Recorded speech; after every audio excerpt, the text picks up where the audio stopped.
In a world with entirely too many shows about cars, this is another pointless automotive podcast. Mr. Wick, how's it going? Good. You sound healthier today. Mildly.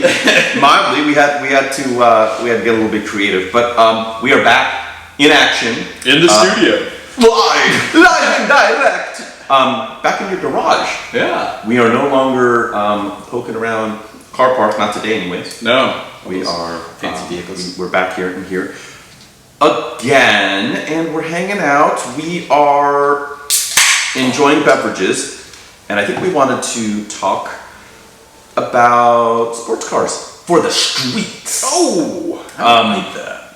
Because I think people talk about and us enthusiast folks. We talk about sports cars and the good, the bad, the ugly, and what we like about them. But I think that we do need to draw a line, because a lot of people will be like, oh, this car is so much faster around a track than another car, or there's ring times that everyone falls in love with, and I'm not saying I'm not a victim of that myself sometimes. Yeah, there's a lot of spec sheet racers out there for sure. But I drive my stuff on the streets. I don't know about you. I'm big in the streets, for one thing. And the sheets. But specifically, I like to drive my sports cars on the street. So there's all this nonsense about a good sports car and what makes it good and what isn't. But what makes it a damn good sports car for the streets? Because honestly, that's where I'm driving them. I don't know about you. No, I'd love to get some track time, but right, and there's a lot of people that drive their track car on the streets and they swear up and down it's fine, and you get in and it's a wonderful, horrible experience. It's brutally terrible. It's fantastic. You can see it as a great track car, but on the street, it just doesn't shine. So I'm picking up what you're throwing down, man. So let's just do that. What makes a great street sports car anyways? What makes a good sports car for the streets, my friend? Do you want to? Should we take some stabs at it? Because we might have different opinions. We have not vetted each other's opinion past each other. We have not. The 8-ball's going to have an opinion, that's for certain. Got it. We're going to shank this topic. That's what we're going to. You said take a stab. So. Oh boy. Okay, so we're just going to gut it like a fish, or well, I was thinking prison shake. That's what I always got prison shake. In, guts come out. Okay. Yes. Well, let's gut this bitch. What are you thinking? What is your number? Maybe not number one. We don't have to go in any particular order. But what's? Well, honestly, like the biggest thing, and it just doesn't come to mind for a lot of people, and I'm going to be lame for saying this: reliability. The best availability. The best ability is availability, as people say in various sporting endeavors. It's true. But I have that on my list. Dude, because here's the deal: no car. I mean, zero cars are fun, no matter what the performance level is, no matter like the high marks it gets from anybody that reviews automobiles. Yes. If it doesn't run. If it doesn't run, start, and get you where you need to go reliably, the car's no fun, dude. Yeah. It's like, if it's going to do like one drag, a couple pulls down the drag strip, sure, that's what it's built for before you do the engine over. But your street car, sport car, street car, gotta run, man, reliably. Not necessarily daily driver levels. No, but you need to get in that car, turn the key, and know it's going to crank over, start, and get down the road without a catastrophic event. Yeah, or if you're you want to drive to the Cars and Coffee on Sunday, or you want to do the local rally with the boys or whatever, and you want to be like, hey, on Wednesday or on Sunday we are doing this. You want to be able to participate, and part of that means you get in your car and it starts the morning of, you don't get to Cars and Coffee, and then you sit there and try and crank the thing for 15 minutes.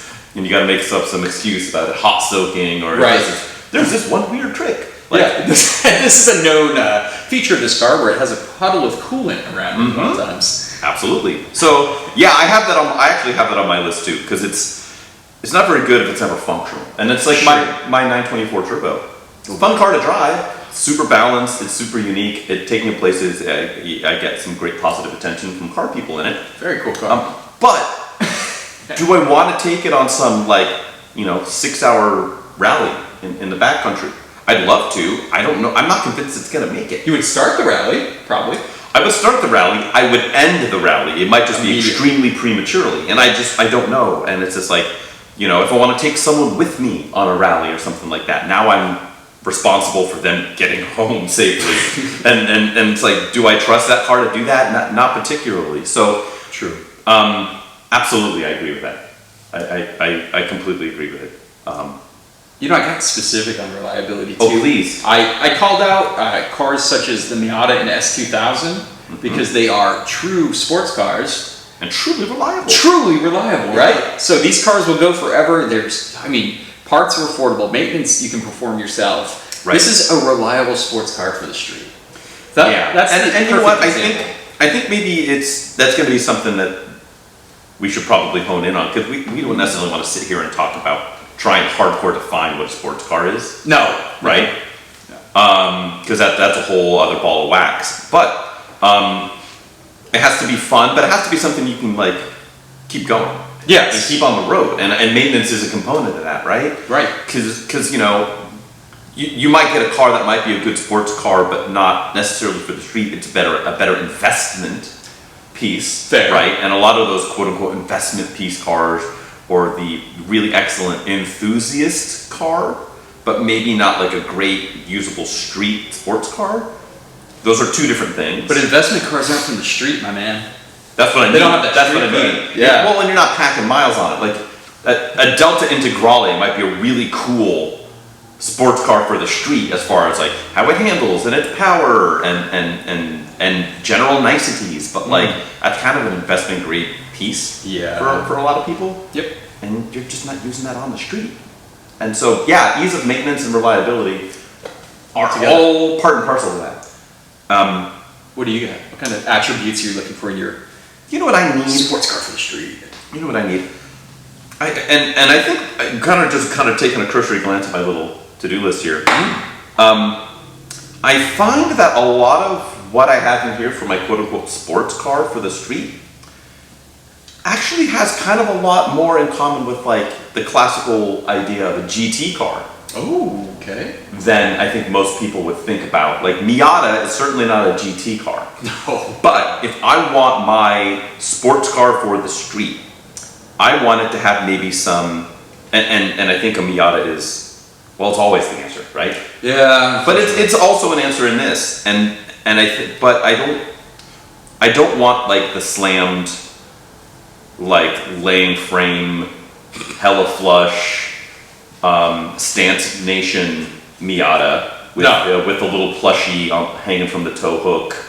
Wow. And one single like sticker covered fender, which those aren't mutually exclusive. You can have all that stuff on a good sports car. But what I'm getting at is some of the more classical GT stuff. You think about, like something like ground clearance. Yeah. I want my sports car for the street to have good, decent, reasonable ground clearance. It doesn't have to be lifted. It doesn't have to be like this Forester behind us. But like I want to be able to.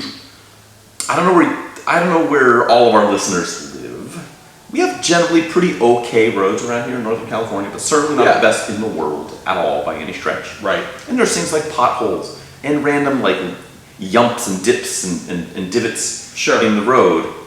And those need to be navigable. Yep. If my car is like absolutely slammed, or is not to continuously make this like the Bag on Supercar podcast, but you've got some supercar, it's super low, and you have to use axle lifters to get in and out of driveways and stuff. That's just not appealing to me. Yeah. I want to be able to use it in the streets, not a racetrack. A racetrack is going to be groomed and perfect and lovely. I need some ground clearance, my dude. I agree. That's like a must-have. Doesn't have to be jack. It can't be slammed. It can't be. Yeah. I need ground clearance. I'm with you. I kind of grouped that under functionality. Yeah. So I put that with not being slammed to the ground, like you said, and I said no lack of visibility.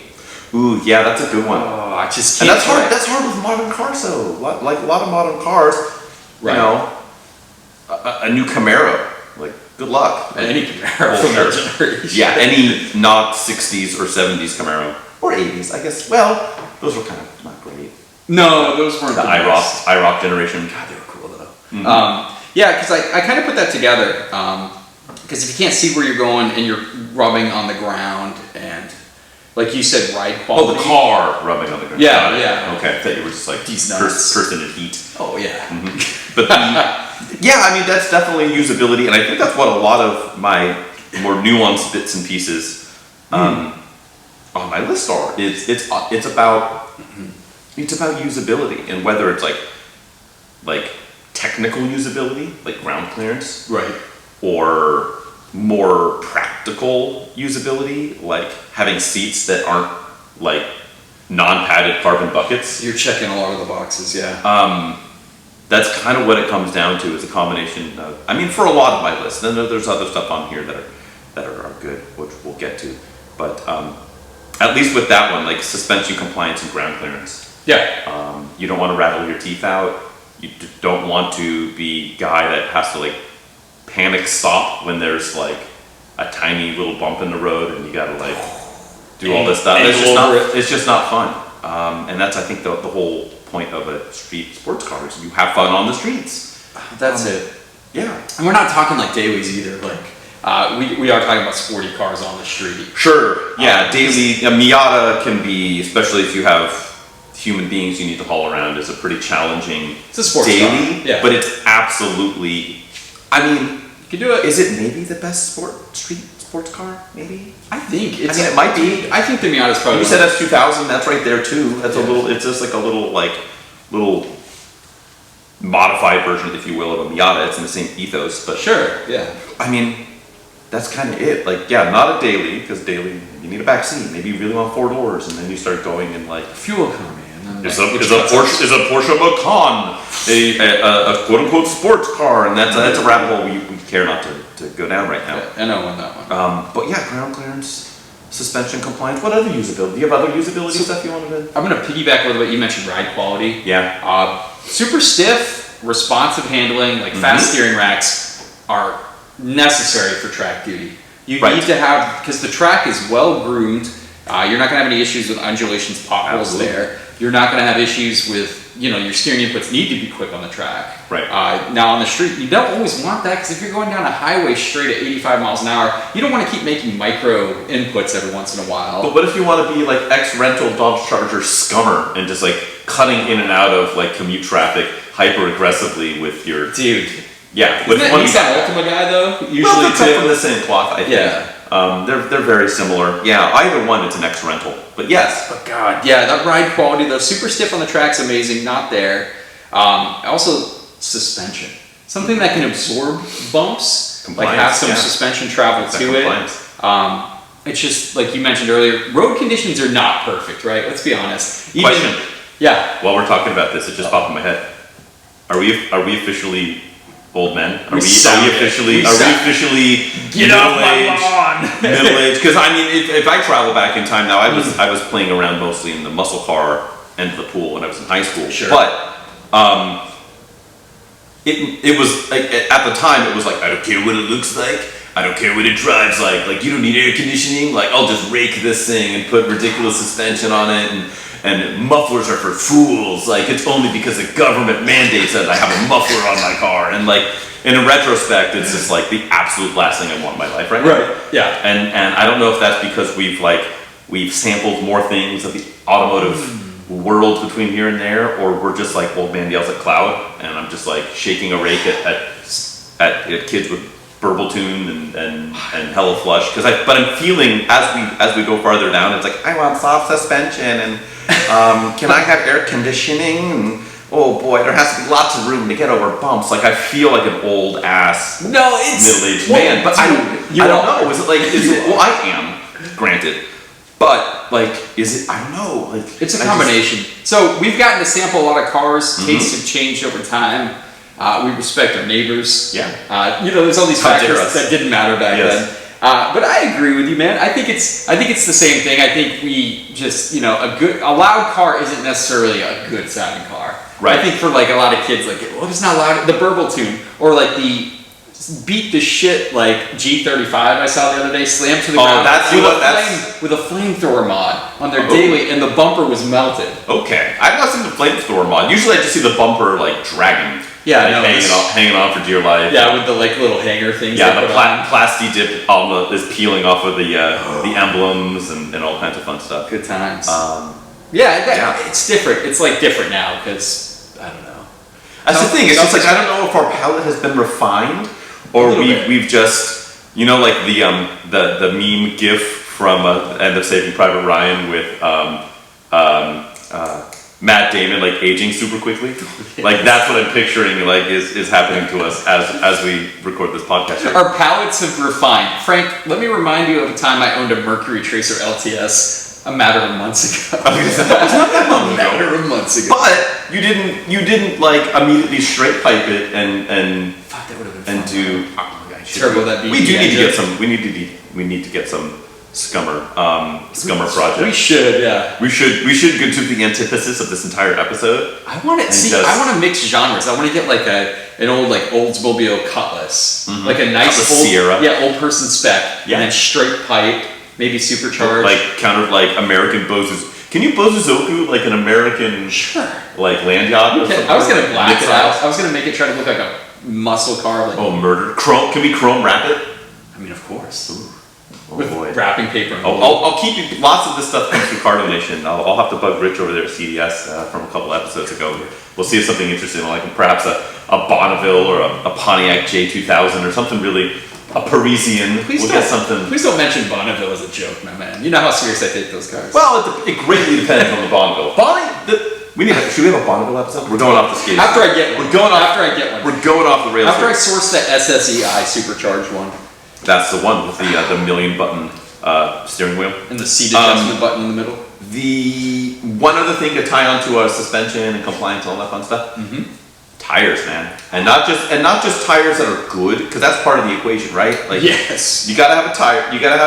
It's gotta have decent, not like necessarily hyper aggressive, but those are okay. You want to go with your PS4S's or whatever, not like R compounds, but good. New fresh tires, and you gotta have a little bit of sidewall, like back to the same stuff. You don't want to just be like buying 21 replacement aftermarket, like I don't know, Avanti 21-inch chrome wheels because they crack every time you go in and out of the local Starbucks drive-through or whatever. Like and that's part of the compliance piece, right? Mm-hmm. You're not rattling your teeth out, but you want you want some sidewall, you want some good tires. Rotate your damn tires, people. Yep. And yeah, good tires, fresh tires, because you're going to use them. And we're very much harping and always talking about tires and buying tires and how we're sticklers for it. The only part of your car that should touch the ground, right? Let's be totally honest. Exactly. Horsepower doesn't matter. Your brakes don't really matter. If you have turd tires on. Ooh, we should talk about stuff that doesn't matter later, but not now. Yes. So yeah, tires. Back real quick to Old Man Yells at Cloud. Okay. If the car, and I feel like we're sort of treading over some of the same ground here, but ultimately the car has to work. Uh-huh. So it has to be usable, right? So like you can't rattle your teeth out, you can't be hitting potholes and shattering suspension or wheels and stuff like that. You have to be also want to use the damn thing. Yes. And by that I mean, and I mentioned the seat thing a minute ago, I've been in some cars that have aggressive seats that are actually pretty okay. Like this, I was in a 991.2 GT3, the sport carbon buckets, and people kind of bitch about those, and they're a little aggressive. I thought they were actually pretty okay. For what the car is, yeah. Sure, and granted, I'm not going to sit here and say that a $200,000 car is what you want for a great street car, because that's, again, usability, maintenance, you want to be able to put miles on it and use the damn thing on the street, and so that is, if you've got deep ass pockets, then yeah, that's a great street car. However, what I'm getting at is like that had like, I don't know what that seat option was, probably $15,000 or something done. So that's why those aggressive seats were good. But you got to have comfortable seats, air conditioning. For a lot of it, you can have a car that doesn't have air conditioning. If you're using it once every few weekends, you wait till the weather's great. Or it's a Bay Area, you can do it. Yeah, and you put the top down, you throw some sunscreen on, and you go. But like, in the pursuit of a sportier experience, don't rip out your carpet and your sound deadening. Yeah. Don't, if you got a hatchback, you think like, oh, I never used the back seat, I'll pull the back seat out. People don't appreciate how much louder that makes your interior. Oh yeah. And a back seat weighs about 12 pounds because it's usually, especially in a Honda Civic, it's just a piece of foam, molded foam. Oh, I definitely remember back in my misguided youth, like, oh yeah, I'll pull out the spare because I'm driving like an automatic, like one of my automatic Celica Supras. I like pulled the spare out because it was getting quicker and faster and whatever, and it's just like it doesn't. Which is fine, like, okay, if you want to replace it with a can of Fix-A-Flat or a AAA card, like, that's okay, but, like, then going to the next, it's like pulling all your interior trim and sound deadening, and I'm gonna rip the headliner out because it's like, ooh, that weight's way up high, and it's like 21 ounces of weight, it's like nothing. All for the pursuit of a more sporty experience. You will not notice that on the street. I totally pull 0% spares. chance. I totally pull spares in 30-year-old cars. Those things are dry rotted. Sure, yeah. And it's like 35, 40 pounds. Right, but like if you go to replace it, Power to weight. Power, things that don't matter. You know what? I mean, they do to a certain extent. Do you know like 9 out of 10 blowouts is because that tire is like back to the tire thing? 500 years past its prime. Yeah, they're pre-Cambrian. There's people that are like, oh, I can't believe I had a blowout today. And you look at their tires, date. My tires have so much tread on them. I just got them replaced like a few years ago, and they're like 11 and a half years old. Exactly. That's why blowouts occur. Let's be honest. Yeah, that and Taco Bell. But the thing with that, exactly, rolling brownouts. You want to do that on a track car. This is a car you're going to use on the street, and you want to be able to use it. And if you're not comfortable, or you ripped out your AC compressor and stuff, and you ripped out your rear interior, so you can reposition your battery to the trunk for better weight distribution. Sure. Will you notice that? Yeah, but probably for all the wrong reasons. I'm not saying you have to keep a car stock, but there's diminishing returns.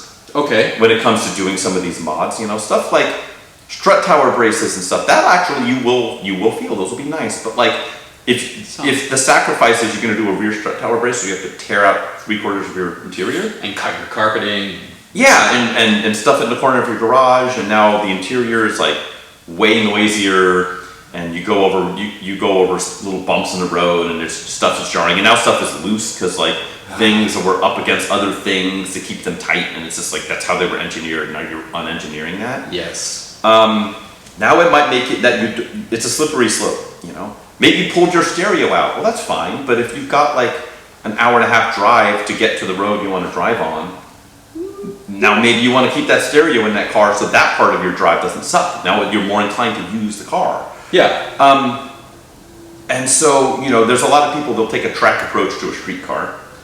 Which is kind of, again, I feel like we're kind of tripping, at least I'm tripping over myself a little bit of all of this stuff, but it's like, that's kind of the moral of this. And that's why I said, it's like some of this, it's like almost more like a classic quote unquote GT car approach. Well, yeah. Which is different. It doesn't have to be like low slung and an automatic and super powerful and a 2+2, like that's not what I'm saying. But what I'm saying is it's like, you gotta have at least a baseline level of comfort. Otherwise you're just not gonna want to use the damn thing first. Now all of a sudden you're going to want to use it on a track, and now you don't have your street car anymore, you have a track car. Yeah, a couple points off what you said. Yeah. Weight reduction is a big deal. Now here's the thing, 100 pounds off a car without compromising functionality is very difficult to do. Mm-hmm. Like a lot of people don't understand this. So the other thing you have to keep in perspective, you take 100 pounds off a Miata, which is like a 2,000, 2,100 pound car, you're going to feel that. You take 100 pounds off. You pull 5% of the weight out of a Miata. Right. But a Mustang GT weighs in at like 36, 3,700. You pull 100 out of there, you're probably not going to notice it. So you got to remember the curb weight of your car makes a huge factor. And the curb weight of your persons. Like if I just lost like 15 pounds personally, probably best all around. Yeah. And driver mod. Driver mod. Yeah. That's so aggressively evacuate your bowels before you go on a performance drive for that extra. Well, it's better than during, I suppose. Well, I start every day with that. Yeah, it has to be just like hyper aggressive. Chocolate shotgun to start the day, and then you. But now think of the performance gain. Yeah. Now that you're behind, relieving that back pressure. Exactly. Industry term. Yeah, turbo. So my next thing, and you kind of hit this too, seat comfort.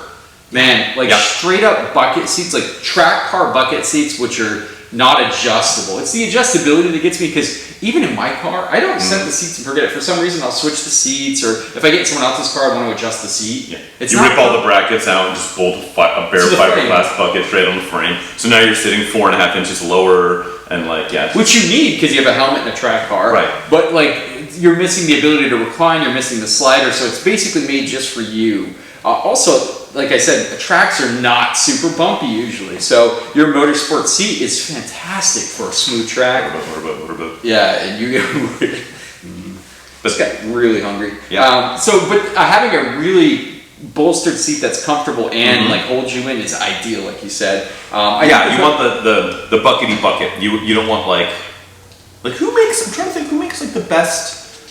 I'm trying to think of like a very specific, really good street bucket that's just like an aftermarket option. No, that came on an original car. Sport version seats are good. Those are really good because they just take the basic seat and have the bolstering, and it's already comfortable. E36 M3 Vader seats. I always thought those are nice. They're not super buckety, yeah, but like a decent like amount of like comfort and at least keep you. There's nothing worse than like a 1960 whatever bench seat. Jesus. Which is like undrivable. Where your knees against the door jam. Or you just sliding it, and the car doesn't even have the car just has like a lap belt, and you're just you're using the steering wheel to hold on, so you don't slide to the other side of the car. But yeah, absolutely, it's that good combination of usability and a little bit of sportiness. Right, because if you're totally in a flat seat, you're going to get effed up, like driving with any sporty intentions. Right. So you need to have that bolster, but at the same time, it can't be an ordeal to get in and out. The Recaros that came on the Fiesta ST, I found those to be a wonderful compliment. I drove. I've got a little video of it on my. Can I self-plug real quick? I don't think I've ever done this like mid-episode on my YouTube channel. Long time ago, I did a video with an E21, so it was an 82 320 IS. So those came with factory Recaros. The original IS, but they didn't even badge them, so it's not really an IS. But the original 3 Series IS factory Recaros, fabulous seats, and they're cloth like a tweed inlay. Great. I mean, the Recaros, they're great, but any factory Recaro stuff. The Celica Super seats were actually really good. My Mercedes 190E 2.3 16. In the rear buckets. Are buckets too. Those were dope. Those were gorgeous. Yeah, seats. I think they used them in the sport lines too. Anyways, digressing. Yes, good seats, good sporty seats. Yeah. Not too flat, not too straight up agony-inducing. The Goldilocks seat, if you will. Sure. Yes. Exactly. This one fits me just right. I was waiting for you to say this one, and I'm surprised. It's on my list, and I'm kind of like, wait. But before we run out of time, I figured you'd be the one to say it. Yeah. I have it in all caps here on my list. A manual transmission. Because I know that's you are the number one in the singing from the top of the mountains. Yeah. That everything good comes with a manual. Sure. And I think something like a dual clutch, your Porsche, your PDKs of the world, and any of the dual clutch or automated manual stuff. We get it. Or we get it. It's faster on paper, Frank. We get it. It's faster on a track. Yeah. Yeah. You can make the argument too that very much could be a better option for a daily driver is either an automatic or an automated manual. You can make that argument. I don't know if I subscribe to that necessarily. I've definitely had commutes where I go, this kind of sucks. My life would be significantly easier if this was an automatic. Sure. Like I had a commute from Santa Rosa in beautiful Sonoma County here in the San Francisco Bay Area, back to where I lived in Vallejo, which was no traffic, about a 45-minute drive. There was always traffic because Bay Area commutes, and a large chunk of it was stop, go, stop, go, stop, go, sure. Up like a 5% grade for like, I don't know, 5 or 6 miles. It's the grade right by Sonoma Raceway. It's a gross one, yeah. It would always back up. I would tear, and it was, and I was driving. My daily was the 2002 WRX, 5-speed manual, brilliant car. That is an excellent usable street, daily car, or definitely daily. Probably more daily than pure sports car. Sure, but good seats, all the things we're talking about. that commute would have been better in an automatic. That's fine. Yeah, we're not talking daily grinds, right? We're not, and Yeah. that's why I have manual in all caps here. 100%. Because if this was a street car, you absolutely can argue that, oh yeah, give me the dual clutch, give me the automatic all day. It's faster. Look at my. Yeah, in the case of sports cars on the street, I'd say we are here to play games and not take names, Would right? you like to play your game? Definitely, yeah. You have to. Did you see the newest song? The one with what they call it? Was it called Jigsaw? I don't know if I Or did. whatever. That's the It one. all kind of blends together. That's the one with Chris Rock. Oh boy. He was like the executive producer and writer and like the star of the newest Saw movie. Did the little doll and tricycle come in and slap him, or? It should have. It should have. Yeah. Keep my game out your mouth. But no, it's how the hell did we get there? Manuals. Yeah. It's just more fun. We're here to have fun. Enthusiasts just want to have fun. Oh, enthusiasts. Yeah, no, agreed. I couldn't agree more, man. There are bad manuals to be sure. There's some rubbery, vague stuff.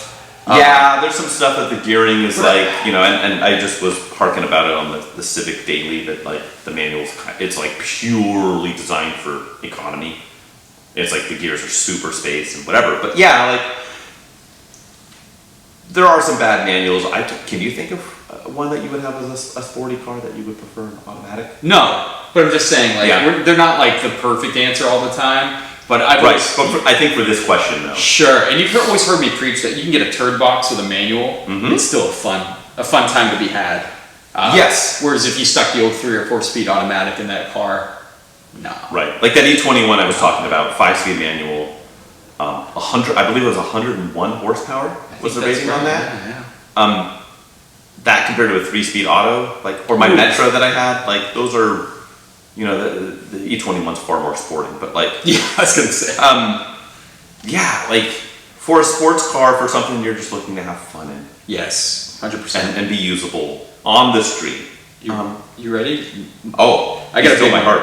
I got a big one here, man. I know, I've seen it. How about, the rumors are true. Safety. Sure. So I'm not talking like all the advanced driver's aids per se. Mm-hmm. I'm talking about things like, can it survive a crash? Can you not die? Does it catch on fire? ABS, working ABS, also nice for the streets. Sure. Yes, absolutely. And I'll get behind them. And those are, yeah, I agree, because like there's many reasons why I would not drive my Sandbar with any sporting pretenses. Leave it after that. With any sporting pretenses, or take it on like a rally. Although that would be an absolute riot on a rally, as far as like giggles from everyone around you. Take that on some like one of the local Northern California rallies here, of which there are many. The number one reason I wouldn't want to take that and drive it any bit aggressively, right, is a willingness to live. Sure. Because that is beyond dangerous as far as any sort of crash, passive or active safety features. The reason I have it on my list, Frank, is because on the track, the wonderful thing is you're surrounded by like-minded individuals. These like-minded individuals tend to have the same or relatively same skill level as you, and they're out there with the same intention to put fast times down around the track. Yes. Right? Makes it very predictable. Well, good things happen on a track. Not good things. But far less terrible things happen when you go 4 off. Sure. In a corner. But like everybody's there, and there's an etiquette to it. There's everything else, right? We're all there with the intention of turning in times. So when the thing is, and they always warn you, always have a safety brief, right? So like when you, at the end of a track session or a race, you always get that briefing like, hey guys, heads up, you're going back to public roads. And now these safety things aren't because you're not a safe driver. It's because unlike on a track, you have people out there doing everything. Inattentive drivers, impaired drivers. I see you've been to a Cars and Coffee when it gets let out. Oh boy. And Joe Blow, Ford Mustang, Hellcat. or Charger Hellcat launch or whatever. Yeah, launch control bro, like whatever. Pedestrian mode. People in bunches make really poor decisions when unattended. Yeah. Riots are a thing for a reason. And so, yeah, that makes a ton of sense, especially if you're out doing the rally thing. Right. Because most people are very attentive and play by the rules and have the same ethos as on a track, but there are always a couple of of either newbies or people, maybe not a newbie, but somebody who got the new toy. Yeah. And, you know, or even yourself, like, you know, thankfully I've never been involved in any sort of significant accident. I don't tend to drive at 10/10s. Yeah. Or 9/10s even. But, you know, have there been parts where, you know, maybe I drifted over a center line a little bit and be like, okay, that was not good. Let me pull back a little bit. Sure. Yes, that has happened.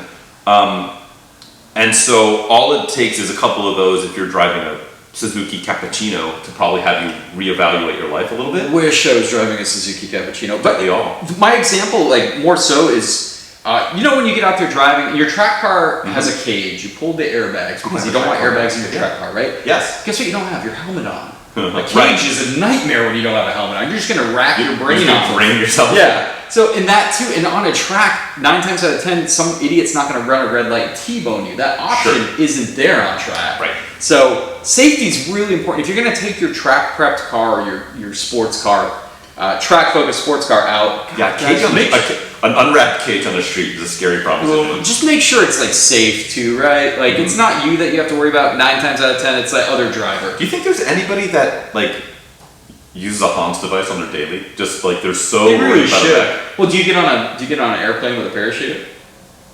Would they allow that? Could your carry-on be a parachute, or if your carry-on was a parachute, like how many side eyes would you get? Like this asshole, what's this guy doing? Like they're like hyper suspicious that like you. But know, you're super. What did that guy know?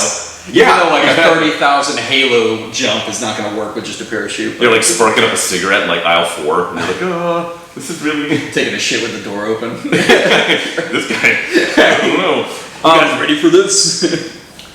So it's funny. It's just like the more I think about it, is the best sports car for the street basically just like a stock this or that? I don't know. I think it still has to be sporty. Well, yeah, but like let's say a stock AP2S 2000.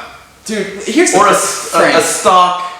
You know, okay, maybe you like upgrade the tires and fluids and some Hawk HP pads or something. Like, you know, I don't know. It's tough, man. Because listen, I'm still a mod fan. I'm still a fan of modifying cars, even though I do like stock and bodies. You're a body mod guy. Yeah. Oh yeah. Mostly genitalia. Of course, the Jacob's ladder, if you will. I'm really into stock restorations, right? So I don't want to like pigeonhole myself into that mindset, but I still love modification. Like my Miata is slightly modified to perform better, so I still think there's some merit in modifications. Oh, there is. I just think it's a slippery slope. It is. And I think the best, probably, you know what it really is? Probably the overarching, not to pick out a specific like vehicle, but probably the best street sports car is like the most aggressive factory version of any particular of these cars. Usually, right? Yeah. You know, outside of some like actual, like you don't even get a title because you're only supposed to run it on the track version.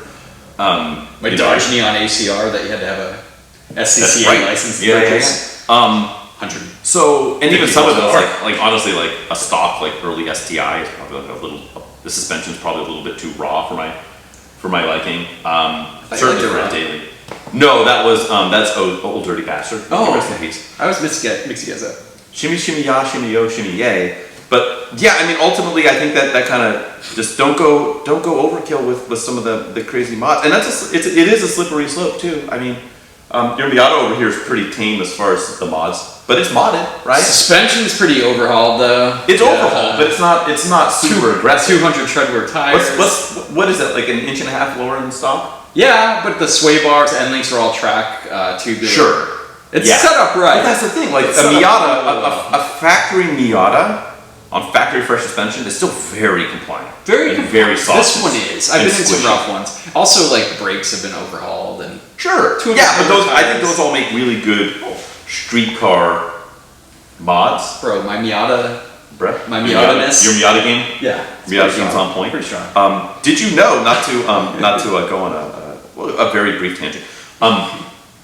Did you know that the chief engineer and designer of the Miata, who also designed the FD-RX-7, which is, I think, probably inarguably top 10 most beautiful car of all time. Gorgeous car, yeah. He's very local. He lives here in the Bay. Talking Bob Hall. Not Bob Hall. I don't remember his name, but it's not Bob Hall, and he's not a member of the Kids in the Hall. No brain candy.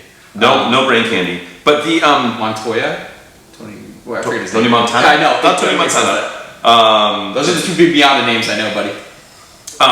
We'll have to figure it out. I don't remember his name, but yeah, this was designed. There were 3 designs, right? An FF, a mid-engine, and a front rear. Yeah. And this was designed by the California team. That's right. The one that won. Cali, baby. Chicago Auto Show, 1989. NSX and Mazda Miata both premiered. What a day! What a fuck! How cool would be there? Imagine having some Polaroids from that show, just like chilling on your fridge right now. Yeah, dude. How sick would that be? You know what's totally, before we just completely jump ship on this topic, which we're about to do. Yes. Got my parachute. You got me like incredibly overrated things. I didn't come up with anything. Why don't you hit me up with some overrated? Dude, what's Jeremy Clarkson's favorite thing? Power. Besides being an asshole. Exactly. Yeah, power. I mean, you can't have no power, but like, model plaid levels of power. That's not sports car. But it's not, well, sure, but I mean that extreme power, which would right. Again, back to 15-year-old me, that would be like the number one most important thing on the globe. Yeah. Other than world peace, but mad power is just would have been the thing, and it's totally not needed. Like again, it's it. Answers Miata. I think so. I really do. Figured it out. Unless it's S2000 or early Boxster, or we can go on and on. Should we really play a game at this point? Is that what you're saying? Ooh. Why don't I segue us up and you cue up your ad? We should do that. We should play a game. I'm gonna shut my lap. I'll let you do that while I try and breast my cards, so to speak. Okay. Real quick intro, because we do this every week. We play an automotive print ad quiz game on the show. One of us quizzes the other. You get 3 guesses to guess the ad after it's read. It is an ad that appeared in a magazine. 80s, 90s, early 2000s are fair game. Like I said, 3 guesses. After that, you are shamed forever, which I think it was last week, technically, or the week before. But that's the game. Again, these are print ads from magazines, which were printed documents. They were printed back in historical times. Printed forever, and that's why we still have access to them. Let me get a timer going. We've got 10 minutes. We should do that. Let's do that. So that way I don't wax intellectual about like overhead cam design. And he will. Don't let the smooth case fool you. He will definitely. He'll wax up. He'll wax on and wax off. Emphasis on off. Exactly. You tell me when you're. 10 minutes after you read the ad. I'm ready. I'm ready. So we see the vehicle here. Yes. It's in front of a store. The store is called Esteem Cleaners. It's a Suzuki Esteem final answer. Damn it! He got it, folks. No, he did not. Sorry. It says Esteem Cleaners, and then there's like a you could see in the window of this dry cleaning business. There's like olive drab jacket, olive drab jacket, olive drab jacket, olive drab jacket, bright yellow sleeved and breasted jacket with bright neon colored polka dots. Olive breast. Olive drab jacket.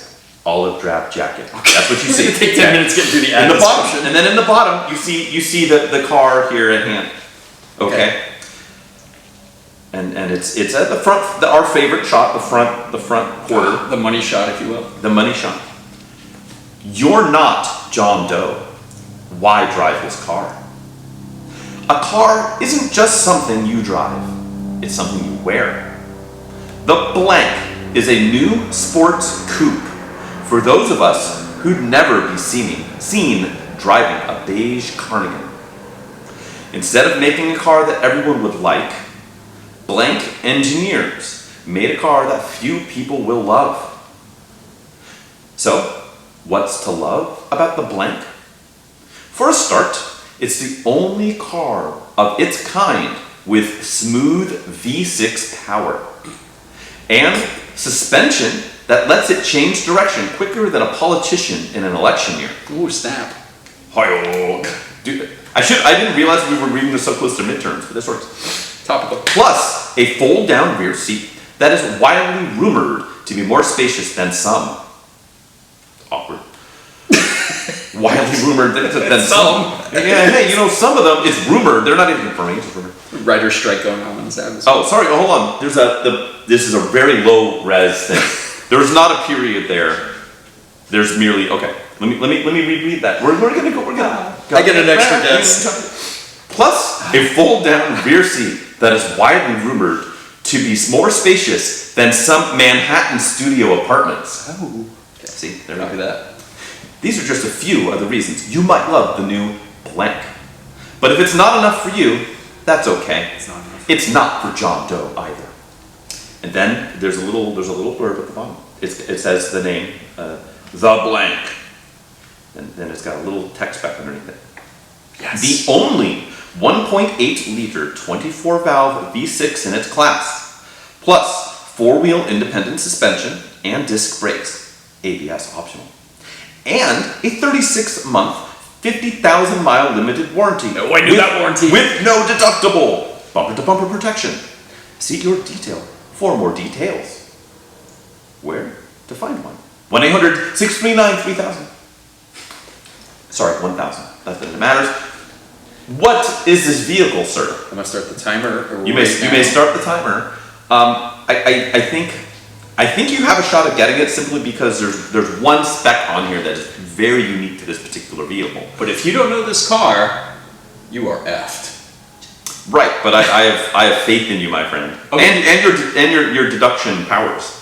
You said coupe at the beginning, correct? Did I hear that? Coupe? Yes. Okay. It describes itself as a. Where'd it go? I'm pretty sure you said coupe. We don't have to read it. It's a coupe. Pretty sure coupe. Yeah, sports coupe. 1.8 liter V6. That's 24 valve. That's rare. It So is. it's a very rare engine, small displacement V6. It had almost the same horsepower as the 4-cylinder in the same car, which I thought was pretty hilarious. He thinks. I think I got it, guys. Is Chadwick gonna get it? I'm gonna ask the 8 ball real quick. He's shaking the 8-ball vigorously. Outlook good. Ooh, 8-ball on my side. 8 ball's undefeated. So this is a car that's super hard to track down, especially a manual, especially in the spec with that V6. This is a, God, what year? I want to know the year. It's going to be like early 90s Mazda MX-3. Final answer. Can I give you a hint at a bonus point? Oh, yeah, please. Can you name the sub model specifically, the trim level? It's the... Because the trim level, I believe all the specs were only in one trim level on this vehicle. I was just going to say, it's not ES, I don't think. Is it? Or SE? No, it's not SE, that's a Nissan thing. I don't know. Damn it. I want to say ES for bonus point. It is not the Mazda MX. No, I'm kidding. It is the Mazda MX-3 GS. GS, that's right. GS. Because someone had that in an ad and I called them out on it, and it ended up being an automatic 4-cylinder. I'm like, you got the wrong submodel. Bro. Missed the bonus point. Well done. And this is a fairly unknown. Let me show you the ad, my friend. What a damn cool car, man. It's a very cool car that you never ever see, and I've always thought they look really cool. They're see so the cool. jacket. It's so stand out. Great ad, though. It is. Suzuki Esteem was a good guess. Final answer, Bob. But no, I can't remember the last time I've seen a clean one in any.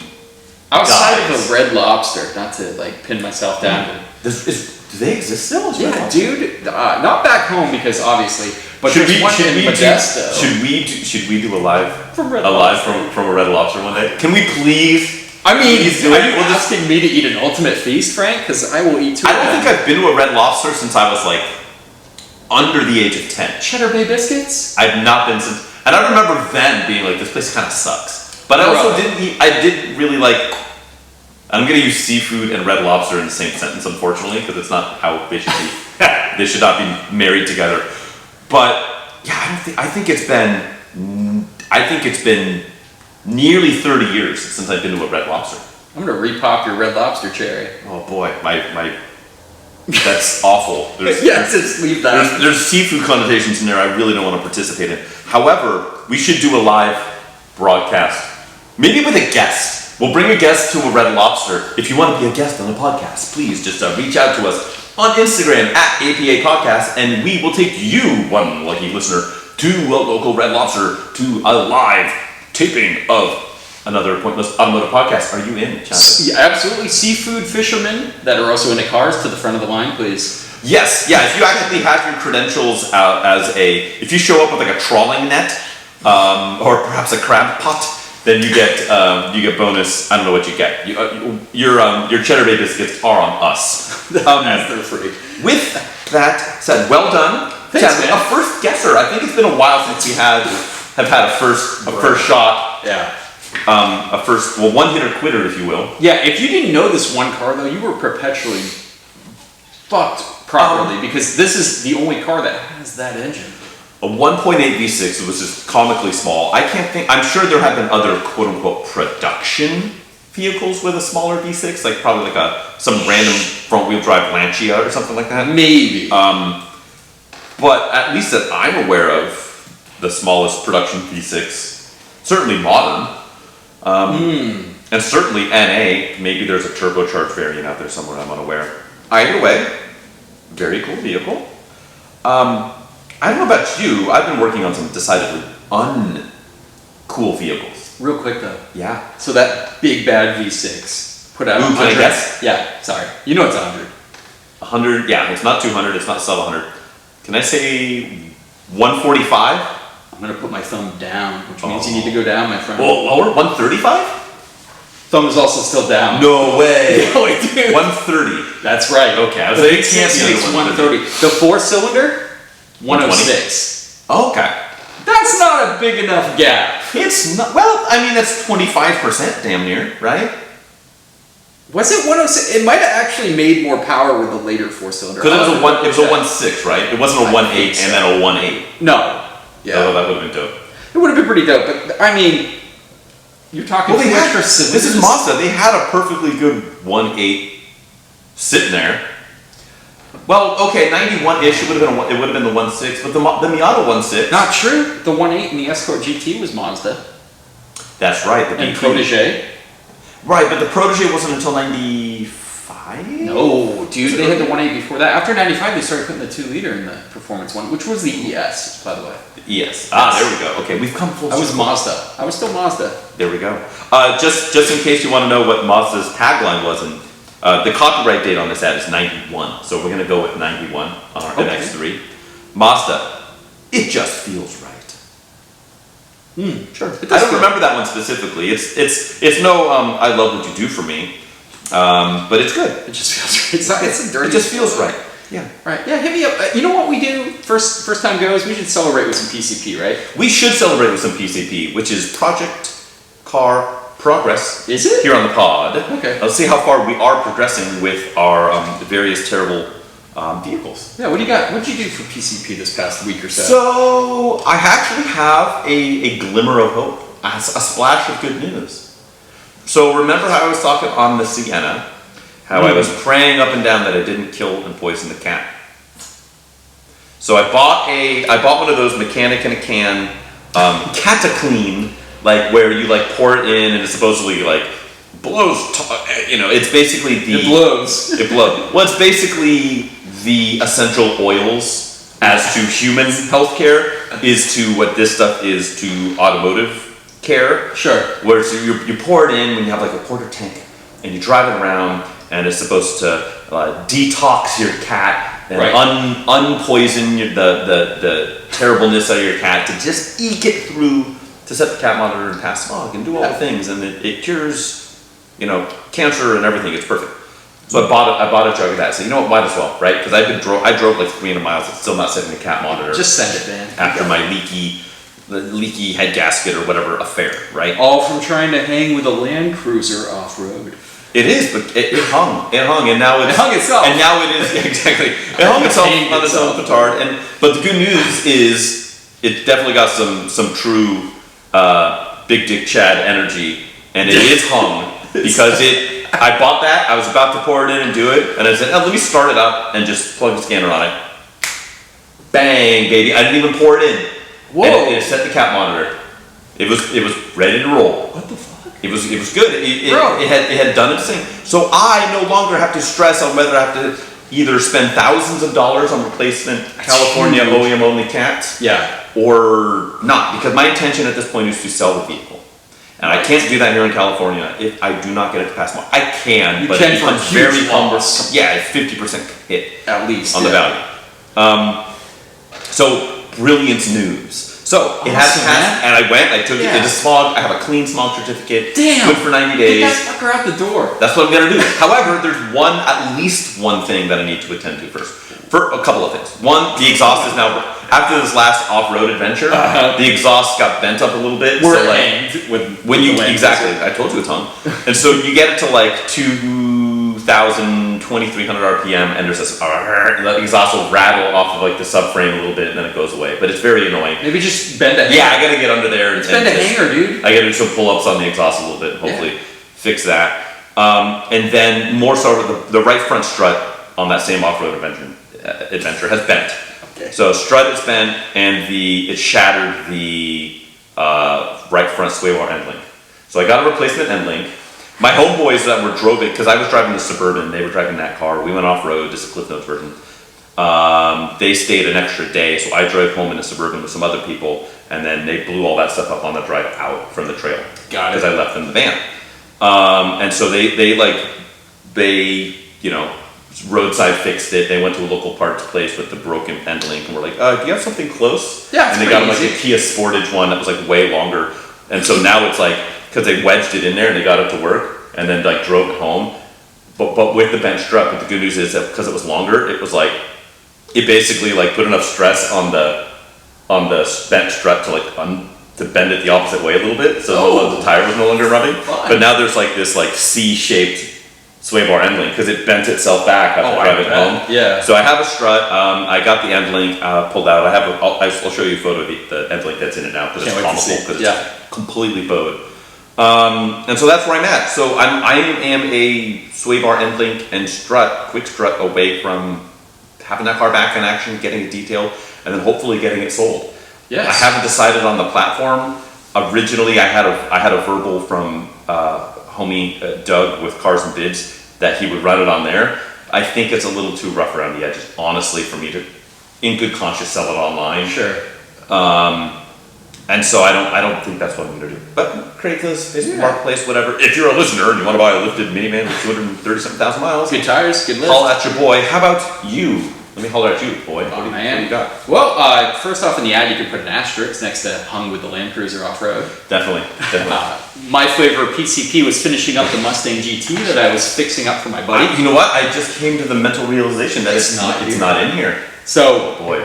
the big thing is once I got all the parts, all the small issues fixed, it was the fine-tuning that needed to be done. Yep. So I did go ahead and do the ignition timing with my timing light. Yep. Dialed that in as it should be done. It was way off, dude. Okay. It was like 8 degrees before top dead center, and they tend to want to be at like 12 or so. Okay. On top of that, it just wasn't done up right. The ignition timing was that part, and then you do base idle after that, set the base idle.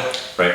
It didn't have a monster cam, and it was just, base idle was so low that it was trying to save itself, so it was surging. Idle surging. Okay. That's what that noise was. Do those have like a standard throttle body bypass like IAC, like the idle air control valve? So they do have an idle air control. You unplug that, and then there's an adjustment screw, kind of not dissimilar from a BIS and like a Mitsubishi, but it's underneath, and you basically tighten to bring the revs up, loosen to bring the revs down. It just tightens the throttle. And you do that at operating temp? Like you do it at operating temp, and you do it with the IAC disconnected. Sure, interesting. Okay. And then you set it that way. It was completely off. That's why it was it has a cam anyway, and cammed cars need to have a higher than base idle. So it was like compensating for compensating. Correct. And then on top of that, the TPS was RTV'd, so we're talking throttle position sensor. It was RTV'd into the throttle. Right, of course. So bought a new, of course, with this car, everything's RTV'd. Motorcraft part, put that in. You have to set your throttle position sensor on these cars, right? So it's a resistance test, and you have to adjust it just perfectly. Got that into spec. You can't get them perfectly into spec without drilling out the holes, so you have more adjustment.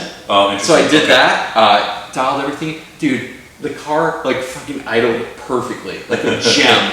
Like Brilliant. Solid noise, still smoking. So my conclusion is they did swap out with an AutoZone ECU, and it did have a tunable one because it does have the parts from the Cobra and a cam, which is the and biggest injectors thing. too, right? Stock injectors, but aftermarket throttle body, larger one. Sure. Okay.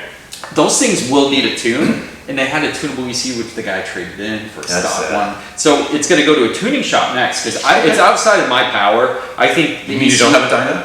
I don't have a dyno. I don't have like tuning software. I don't have all that stuff. Right. But my buddy calls me as soon as he gets the car back. He's like, it's never run like this. Like if you gave it gas before, it would stumble and fall on its face. What do you think the singular biggest issue at the end of this project? Now you've had a chance to slice through it because I know there was like a myriad of, it was a comedy of errors. But was there one thing that made the absolute biggest difference? Like, oh, this part was wrong, or this was in upside down, or obviously the ECU is probably going to be the big one, right? But all the timing and tuning, yeah, getting that set properly, you don't understand. Even a stock car, if that stuff's off, it's not. It's going to run like shit. Yeah, like straight up shit. So doing all that probably was the biggest, but also like it didn't leak. It left a puddle of oil before. I did both valve covers, which is kind of a pain in the ass on that because you have to pull the intake manual to really do it right. And then replacing all those gaskets, which vacuum leaks were definitely present. Yep. And long term could have been a big issue. Sure. So everything I did was... Especially with the bigger throttle body. It's like, how much more air without proper competition? Can you really add that though, Frank? It's like a sum of all the parts I did because the spark plugs weren't even gapped correctly that were in it. Right. Just the list goes on and on. So my buddy's like, dude, this thing runs better than it's ever run. You know? And it does feel good. So that is out of my life. And on top of that, bonus, bought a new vehicle. Oh boy. Forester XT 2004. It's in our backdrop if you are watching on YouTube. I'll be the third owner. 208,000 miles. But it is started. Manual, fully stock XT Forester from 2004. 2.5 liter. 2.5 liter turbo. It's lovely. Very cool. Absolutely lovely. So that'll be coming to the channel soon. Let's wrap this up. We should put a bow on it. We should throw them bows. What do we call ourselves? Thanks for hanging out with us. We are Another Pointless Automotive Podcast. Yes. If you want to harass us or stalk us or watch us not post things on Instagram, please do. That is going to be at APA Podcast. What am I? Who am I? Good movie with Jackie Chan, by the way. That's right. Who am I? It's on that mountain. Who am I? I'm Frank. I am at the Photographer's Garage on the grams and the tubes. How about you? Yeah. Joseph? Auto Obsessive Garage on YouTube mostly. Throw some stuff on Instagram from time to time. Yeah. But yeah, thanks again. Thanks again for joining us, guys. As always, tell your friends, hide your kids, hide your wife. Check in with us next week. Deuces. Take care, guys. Bye.